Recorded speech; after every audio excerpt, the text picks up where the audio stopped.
All right, let's speak some more about this now to Lonna Atkeson, who's a professor of political science at the University of New Mexico. She's Vice Kite from Santa Fe. Thank you so much for being with us. First of all, just for our viewers to clarify, when we hear Donald Trump talk about suburban women, he's of course talking about white women. He's not talking about black women who live in the suburbs. How central are they to the 2020 election?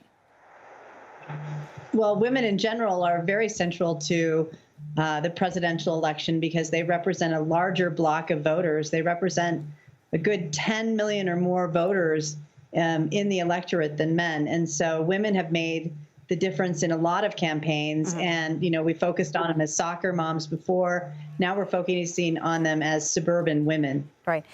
As you say, historically, women have been more reliable voters than men. And even a small shift could make a difference in who wins or loses in November. At the issue level, though, what are they most concerned about? And who do they trust the most, do you think, to deliver on these issues?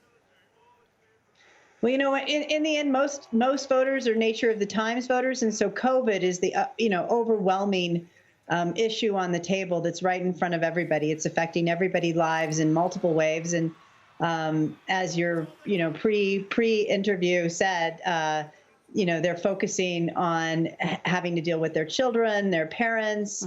There's a lot of stuff going on for women in the suburbs and women all over the country when it comes to COVID. And COVID is the primary issue. And as those numbers rise right now, that is surely bad for President Trump. Right. According to polls, a growing number of white women who voted for him in 2016, they say they won't do so this year. But of course, as we saw in 2016, polls are not to be entirely trusted.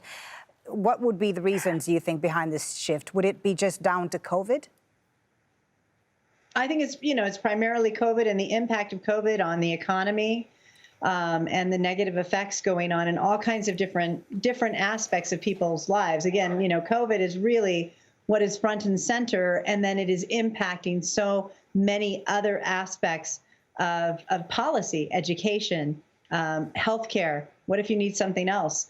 And of course, jobs and employment. So it is affecting everything, and it is not looking good right now. What about the non-college educated white women?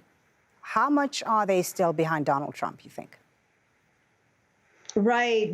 Well, certainly I would say more so than the suburban college educated woman, which is, really that's what that's focusing on. But the, high school educated women and less, while they're still turning more towards Donald Trump, certainly not as much as college educated women. Okay, thank you very much for talking to us, Lonna Atkeson, professor of political science at the University of New Mexico. Thank you for your time.